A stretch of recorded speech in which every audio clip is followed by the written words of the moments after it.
Lone Star Libertopia. The website is lonestarlibertopia.com, and essentially all it is an effort to attract liberty activists and those who are willing, who are working to create a free, prosperous, and sustainable society, the real kind of sustainable, right? Encourage them to move here to Central Texas, whether it's the city of Austin, whether it's Elgin, whether it's Bastrop County, which doesn't have very many residents, which could be potentially taken over or influenced in a major way. Dripping Springs, Wimberley. I wouldn't recommend going north of Williamson County, but St. Marcos.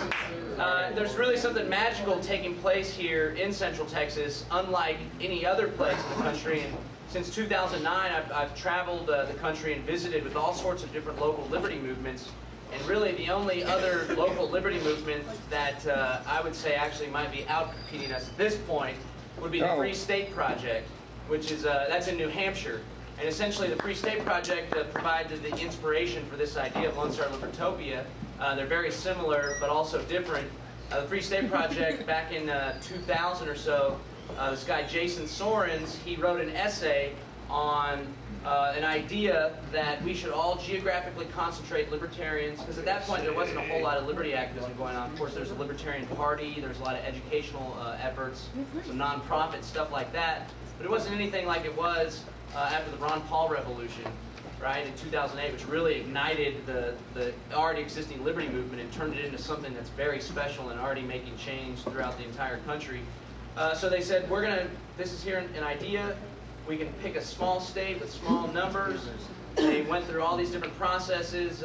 Wyoming and like North Dakota were some of the choices, but New Hampshire ultimately won out. And since then, New Hampshire is actually the #1 economic freedom and personal liberty freedom in state, according to a bunch of different indicators. Texas is number 14. But what's happened there, their project works by they encourage 20,000 people to sign up. Once those 20,000 people sign up, you're committing and pledging to move to the state of New Hampshire whenever those 20,000 sign up. And already about 1,300 or so have already moved to the state. And that 1,300 has managed to make major impacts to the point where they're actually reducing the budget of their state government. They passed jury nullification legislation where the judges are required to inform the jury of jury nullification. They've eliminated all knife laws. There's 0 knife laws. You can walk around with a machete or a sword on your arm. They've liberalized a lot of the gun laws. They passed an anti-Agenda 21 law, all sorts of great stuff. They're on the verge of passing medical marijuana. They have over 12 state representatives that are elected that are participants of the Free State Project. Now, that's happening right now. They have, I would say they have a larger number of activists in New Hampshire than we do in Central Texas, but New Hampshire is much larger of a geographic area. Central Texas is smaller. And the difference is, with Central Texas, unlike these other projects, there's a few other that are taking place with the idea of geographically concentrating activists. We didn't have to do anything to do it. It happened spontaneously. People all over the country are naturally flocking to Central Texas because of the work that Texas for Accountable Government's been doing for the past years, because of the Peaceful Streets Project, because of the great job opportunities, because of the environment, because we are on the verge of putting one of our own in city council, because David Simpson is elected, because there's 3 more or 4 more that are just like David Simpson that just got elected, because there's people that are participating in alternative currencies, because there's gardens, there's food, but most importantly, in my opinion, because we have a solid community where we're not just activists working to further a political goal. Rather, we're a community of like-minded individuals who know that should one of us come under fire, the rest of us are going to stand up for that person. And I think there's no more powerful sentiment or thing that could happen than that if we really are trying to create freedom in our own world. So this effort hopes to, one of our taglines is we didn't create the momentum here in Central Texas, we're just giving it a name. So it's going to be Lone Star Libertopia. The only thing it does is encourage activists to move to Central Texas. We're not going to take political positions, we're not going to endorse candidates, we're not going to get involved with political movements. We're just going to drive more people like the people in this room to move here to help, provide an extra wave of activists. So the people that have been busting their heads, for the past 4 years, busting their butts, they can have their efforts magnified. People will come in and start new, different groups. Maybe there'll be a rival tag group. Who knows? We'll have to compete to see who does better work.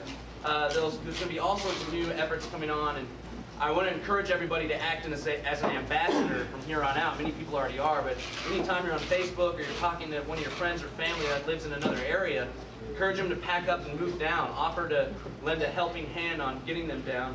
The website has a page that has a couple of realtors that can help out. There's also going to be a forum on the website which hopefully people can use as a means to organize and come up with ideas and brainstorm and execute activities.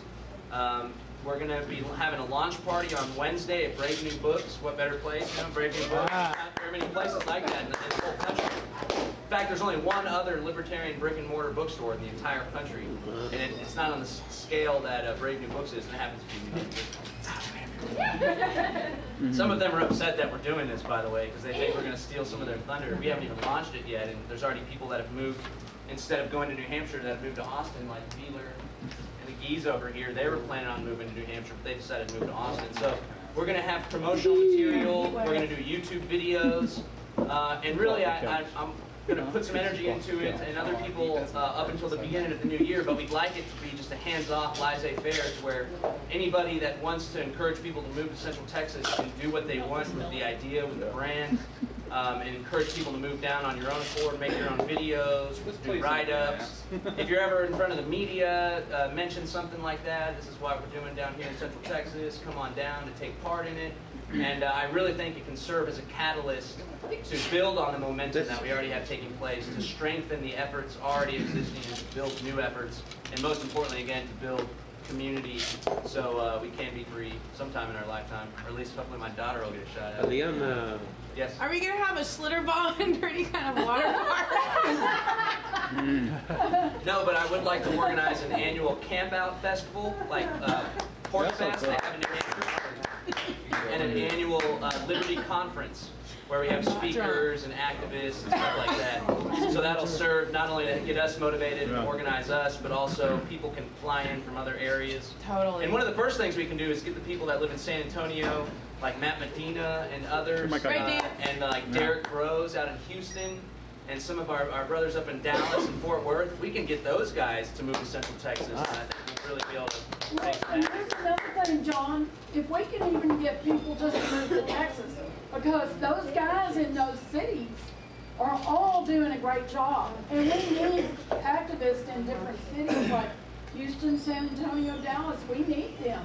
You know, I mean, of course, people can stay there and kind of be another nucleus, anchor for us, you know? I think Austin is already on the verge of being too big of a city for us to genuinely make the changes that would satisfy my libertarian needs, which are this much government. But again, maybe my daughter will see this much government. I'd like to see this much. But I honestly think the city of Houston and Dallas have such special. We know what it's like in Austin. There, it's even more corrupt, and the special interests are so deep rooted that I would say to hell with those cities.